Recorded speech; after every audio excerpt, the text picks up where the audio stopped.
Hello everyone, welcome to Sannmarga classes. ಮುಂದಿನ ಪ್ರಶ್ನೆ ವಿವಿಧ ವ್ಯವಹಾರ ಸಂಘಟನೆಗಳು ಎನ್ನುವಂತಹ ಚಾಪ್ಟರ್ ಇಂದ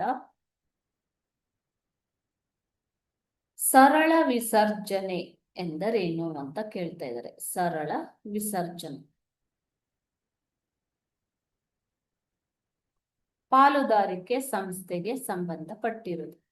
ಪಾಲುದಾರಿಕೆ ಸಂಸ್ಥೆಗಳನ್ನು ವಿಸರ್ಜಿಸಲು ಪಾಲುದಾರರಿಗೆ 14 ದಿನಗಳ ಅವಕಾಶ ಇರುತ್ತೆ ಮಕ್ಕಳು. ಓಕೆನಾ? ಸೊ 14 ದಿನಗಳ ಮುನ್ಸೂಚನೆ ನೀಡಿಬಿಟ್ಟು ಇತರೆ ಪಾಲುದಾರರ ಸಮ್ಮತಿಯ ಮೇರೆಗೆ ಪಾಲುದಾರಿಕೆ ಸಂಸ್ಥೆಯನ್ನ ವಿಸರ್ಜಿಸುವುದು. ಇದನ್ನ ಸರಳ ವಿಸರ್ಜನೆ ಅಂತ ಕರೀತಾರೆ. ಸರಳ ವಿಸರ್ಜನೆ. ಓಕೆ, 1932ರ ಕಾಯ್ದೆಯು ಸರಳ ವಿಸರ್ಜನೆಗೆ ಅವಕಾಶವನ್ನ ಮಾಡಿ ಕೊಟ್ಟಿದೆ.